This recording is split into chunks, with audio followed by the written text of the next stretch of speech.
എൻ്റെ അന്തരാത്മാവിലേക്ക് ഒഴുകിയിറങ്ങിയ ദൈവകരുണ. എൻ്റെ മകളെ, എൻ്റെ കരുണയെ എല്ലാ ജനപദങ്ങളും ആദരിക്കണമെന്ന് നിന്നിലൂടെ ഞാൻ ആവശ്യപ്പെടുന്നതിനാൽ നീ തന്നെ ആദ്യം എൻ്റെ കരുണയിലുള്ള വിശ്വാസത്തിൽ സമുന്നതയായിരിക്കണം. എന്നോടുള്ള സ്നേഹത്താൽ പ്രേരിതയായി കാരുണ്യപ്രവൃത്തികൾ നീ ചെയ്യണം. എപ്പോഴും എവിടെയും നിന്റെ സഹോദരങ്ങളോട് നീ കരുണയോടെ വർത്തിക്കണം. നീ ഇതിൽ നിന്ന് പിന്മാറുകയോ ഒഴികഴിവ് പറയുകയോ വിമുക്തയാകുകയോ ചെയ്യരുത്. നിന്റെ സഹോദരങ്ങളോട് കരുണയോടെ വർത്തിക്കാൻ 3 വഴികൾ ഞാൻ കാണിച്ചു തരാം.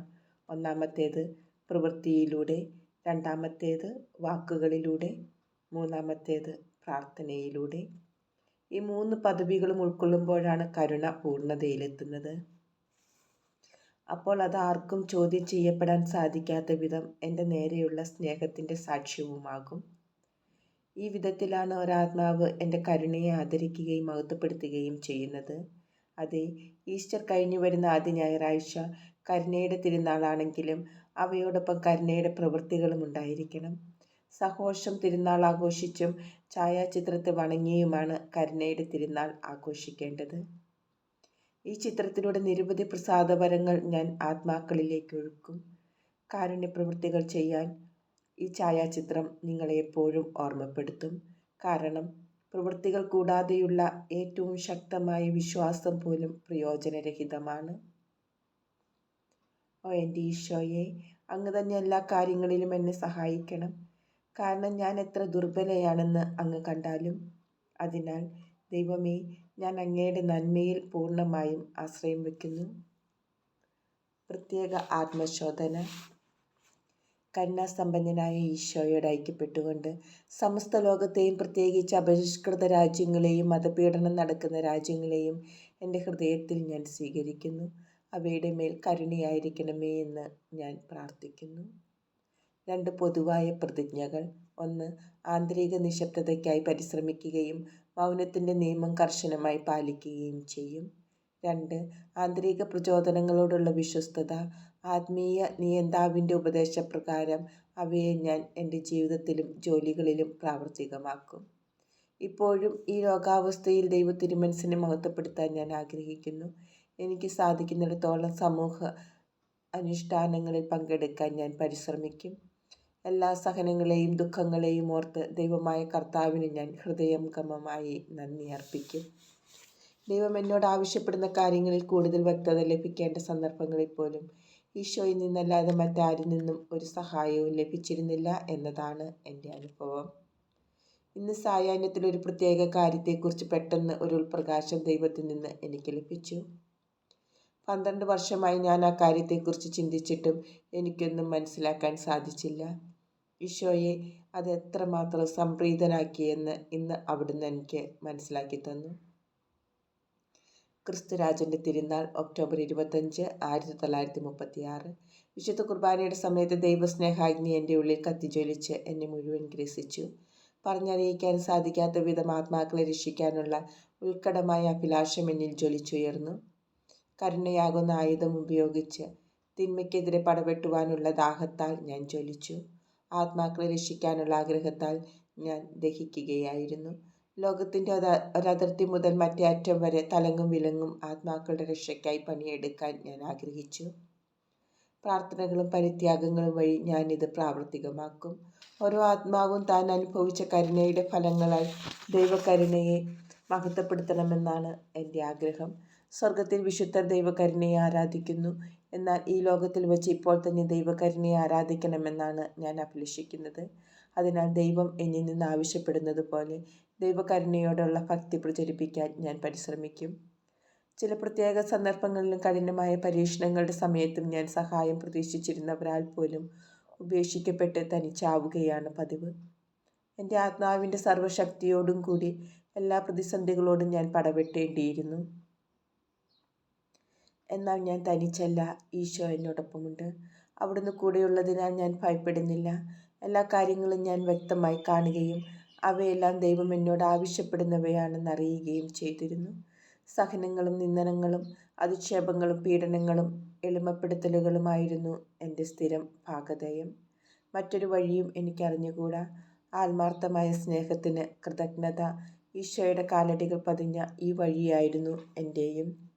എൻ്റെ ഈശോയെ, എൻ്റെ ശക്തി കേന്ദ്രമേ, എൻ്റെ ഏക ആശ്രയമേ, അങ്ങിൽ മാത്രമാണ് എൻ്റെ എല്ലാ ആശ്രയവും.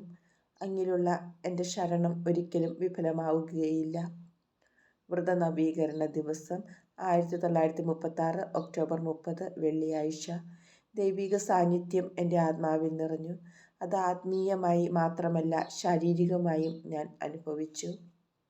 നവംബർ 2, 1936 വൈകുന്നേരം കാനോന നമസ്കാരത്തിനു ശേഷം സഹോദരിമാരെ അടക്കിയിരിക്കുന്ന സെമിത്തേരിയിൽ പോയി കുറച്ചു സമയം പ്രാർത്ഥനയിൽ ചെലവഴിച്ചു.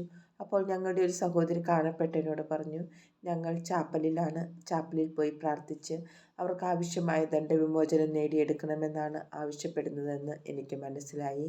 അടുത്ത ദിവസം വിശുദ്ധ കുർബാനയുടെ സമയത്ത് 3 വെള്ളപ്രാക്കൾ ബലിപീഠത്തിൽ നിന്ന് സ്വർഗം ലക്ഷ്യമാക്കി ഉയർന്നു പറക്കുന്നത് ഞാൻ കണ്ടു. ഈ 3 ആത്മാക്കൾ മാത്രമല്ല, ഞങ്ങളുടെ ഭവനത്തിൻ്റെ പരിസരങ്ങളിൽ മരിച്ചുപോയ പല ആത്മാക്കളും സ്വർഗത്തിൽ പ്രവേശിച്ചുവെന്ന് എനിക്ക് മനസ്സിലായി. ഓ ദൈവമേ, അവിടുന്ന് എത്ര നല്ലവനും കാരുണ്യവാനുമാണ്. ധ്യാനാവസരം. ഫാദർ ആൻഡ്രാഷ്യുമായി നടത്തിയ സംഭാഷണം. ഫാദർ ആൻഡ്രാഷ്യുമായുള്ള സംഭാഷണ വേളയിൽ ഞാൻ ഉപദേശങ്ങളും നിർദ്ദേശങ്ങളും ചോദിച്ചപ്പോൾ ഒരു കാര്യം എന്നെ വളരെയധികം ആശ്ചര്യപ്പെടുത്തി.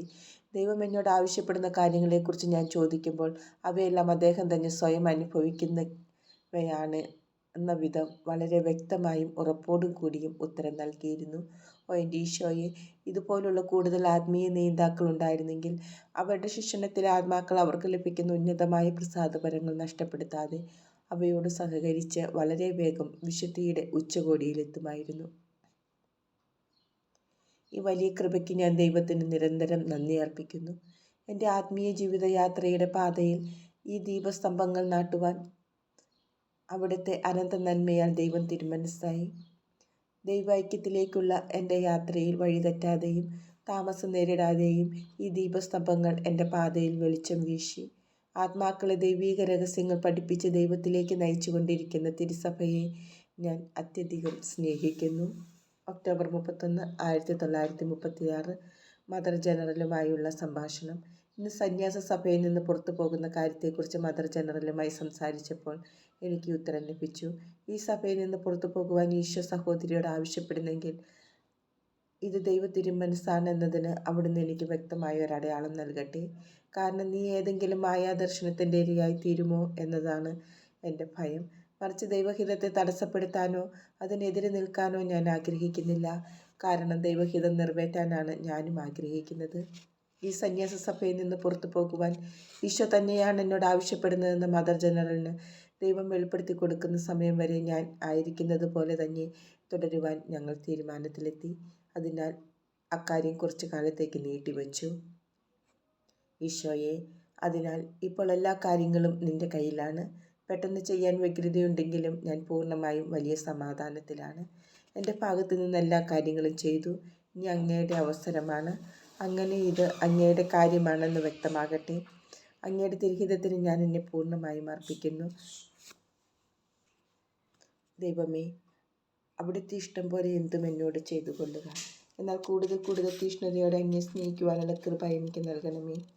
അതാണ് എനിക്ക് ഏറ്റവും പ്രിയപ്പെട്ടത്. ഓ നിത്യമായ സ്നേഹമേ, ഞാൻ അങ്ങയെയല്ലാതെ